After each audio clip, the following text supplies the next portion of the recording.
So, time scale of using information. We're talking about the period in which this information is relevant.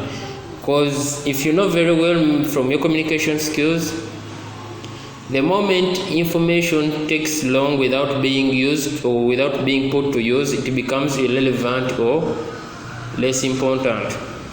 So, time scale of using information. Information collected can be stored for future use. Information collected can be stored for future use, although there will be a limit to its useful life.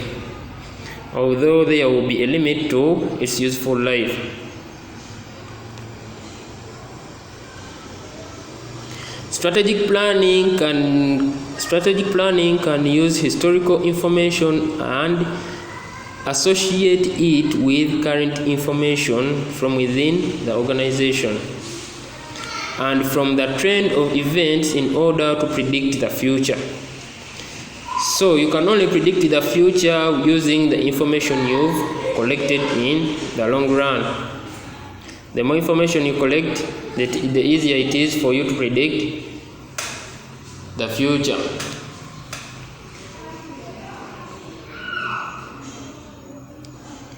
Management control may also use historical information to compare the past and current performance to a limited extent.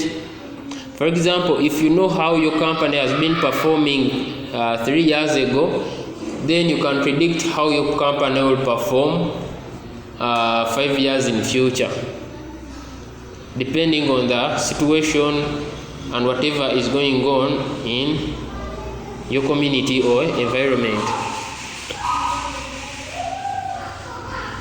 Operational control information has a short lifespan. That is, information at lower level management. It has a short lifespan. Why? Because it keeps on changing. So it has a short lifespan. What might appear gospel today may be relevant tomorrow. So it keeps on changing, and that can be a disadvantage in using information and making decisions. Qualities of good information.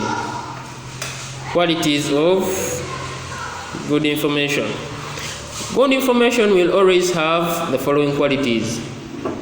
Number 1, clarity.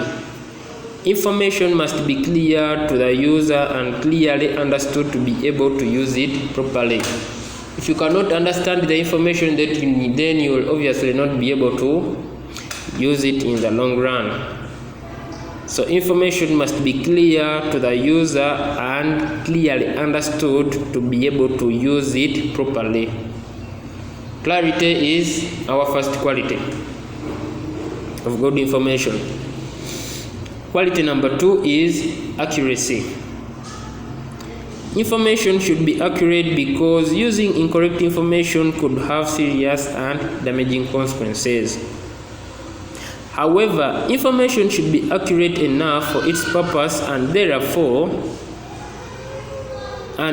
is no need to go into unnecessary details for pointless accuracy. E.g., in the daily sales performance, which may be in millions, you may find reports to the nearest hundreds are not adequate for every group or levels at which you report. Accuracy. Imagine if you're writing a check to pay your suppliers or to pay your customers. Imagine you're writing a check to pay your customers or suppliers, and instead of writing 1 million, you miss out 1 0, and then it becomes 100,000. That error, that very minimal error will have a very big impact in the long run.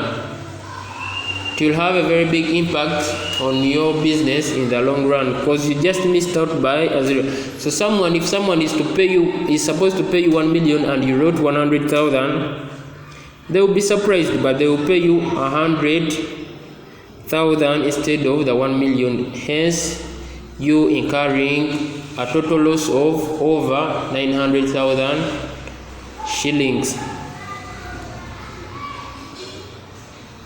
So accuracy in information is very important.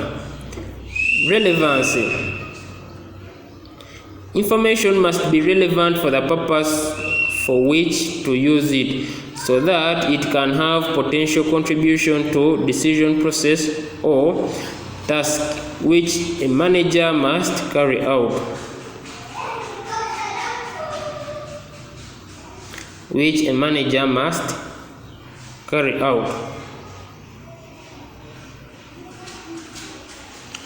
So if information is not relevant, please don't give it to anyone because it has no use.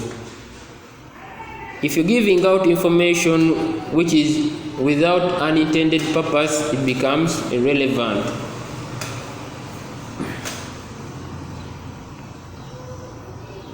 Okay.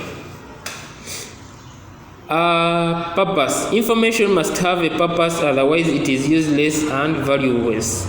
The purpose can be immediate or future. So this is self-explanatory. Purpose. Information should be purposeful. Completeness. Information should have all the information a manager needs to do his job properly. Don't give out information in bits or parts. It will be incomplete.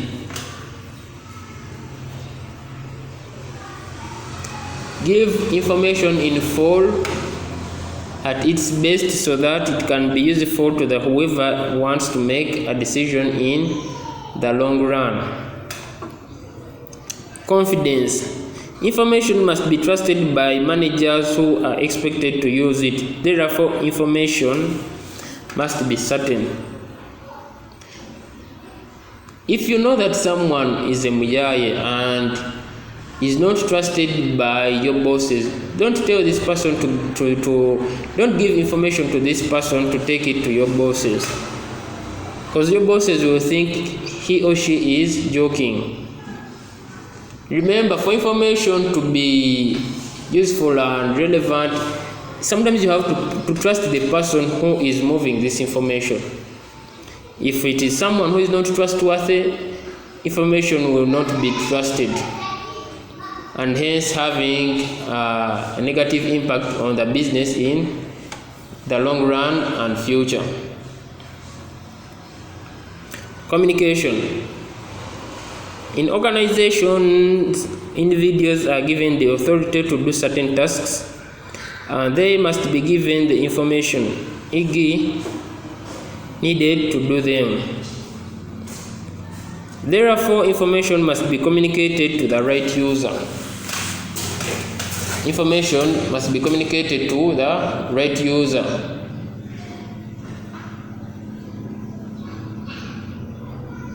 If information is about accounting, or if information is about finances, communicate it to the accountant, not to the cook.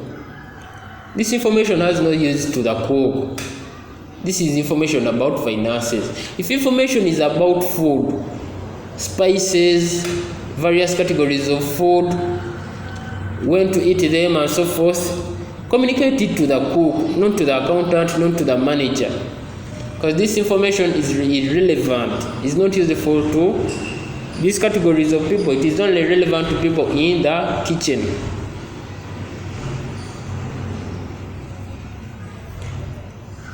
The other quality is volume. There are physical and mental limitations to what a person can read, absorb, and understand properly before taking action.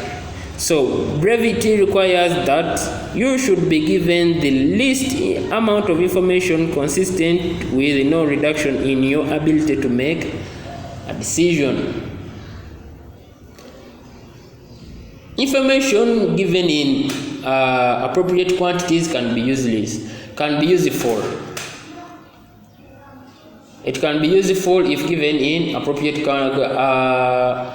quantities. However, information overload If we were to talk about the same course unit for 5 hours, you eventually become bored.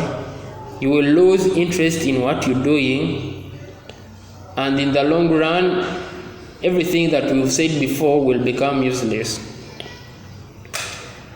So volume, the amount of information given at each particular time, should be enough for this person or individual or manager to make a decision.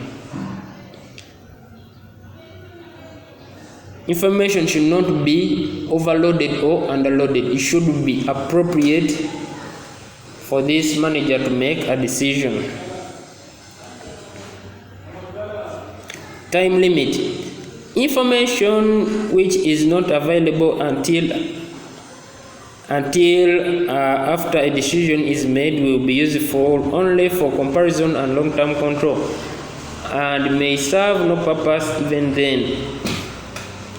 Time limit. Provide information when it is still relevant. Don't give out gossip when it is no longer relevant. You go and give out information that so and so is very ill and is going to die, but you provide this information 5 hours later. We shall find this patient dead because you're providing information 5 hours late. 5 hours late, whereby we're not in position to take this patient to the hospital and save their life. So the time limit is very important. Provide information in the time that it is very still useful, in order to avoid this information being useless. Value. For information to have value, it must lead to a decision to take action which result in reduction costs, eliminating losses and increasing sales. Cost. Information must be provided at a lesser cost than the value of the benefit it provides. And then direction of flow. This can be from superior to subordinate and vice versa. If information is going to the top management, follow the protocol. Give it to the head of department. The head of department will give it to the manager. The manager will give it to the CEO. And vice versa. If information is coming from top to bottom, same thing, follow protocol.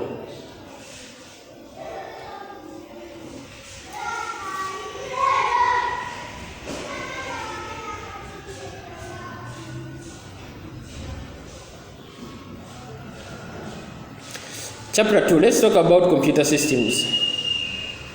If you have any questions, inbox me or a comment below and I'll answer them as soon as I can. Computer systems. Introduction to computers. So we're defining what a computer is. A computer is an electronic device that, under the control of a stored program, automatically accepts, stores and processes data and supplies the result of the processing and supplies the result of that processing. So if you remember, we've talked about data processing before. We talked about data processing, I think, on the second stage, on the second page of our notes. We've talked about it before. So a computer is an electronic device that, under the control of a stored program, automatically accepts, stores and processes data and supplies the result of that processing. And that is how the computer works. Inputs data, not information, it inputs data. processes this data and outputs information. From the above illustration, a computer can also be defined as, so this is the second definition of a computer, an electronic machine which accepts data from an input device, performs arithmetic and logical operations in accordance with a predefined program, and finally transfers the processed data to an output device. The things to note about in this definition are: 1. A computer is an electronic device which aids processing. So that is the first thing you should note in this definition. The other thing you should note is that a computer processes data after receiving it. And the third thing you should note is that it works under the control of a program. A computer does not work alone. You tell it what to do. Please send this email, and then it will send the email. Please open Facebook, and then it will open Facebook. Send this WhatsApp message, and then it will send this WhatsApp message. So it does not work alone. It works under the control of a program. So those are things you should note while defining a computer. An electronic device that aids processing. It processes data, outputs information, and works under the control of a program.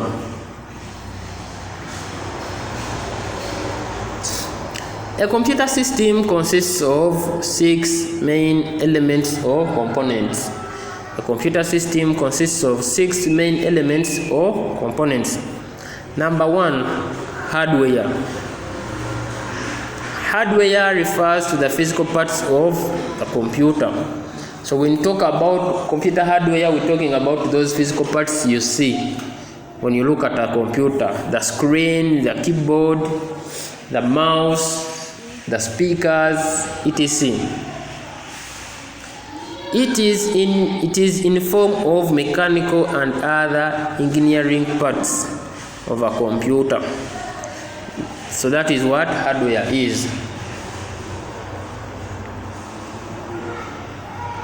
We also have the other element or component known as software. This explains or refers to a set of computer instructions in any of the computer programming language. This explains or refers to a set of computer instructions in any of the computer programming languages. Games we have in our phones or on our computers are softwares. The WhatsApp applications, Facebook applications, Messenger, Snapchat, these are all softwares. Zoom, Microsoft Word, Excel, PowerPoint, these are all softwares. Antiviruses, file managers, etc. These are all softwares. Windows, what, these are all considered softwares. We have the other component or element known as data. We've defined the data before. Data, these are raw facts awaiting processing. This is often in form of source documents such as sales invoices, etc. We have the other component also known as personnel. This refers to people employed within the data processing department to handle computers.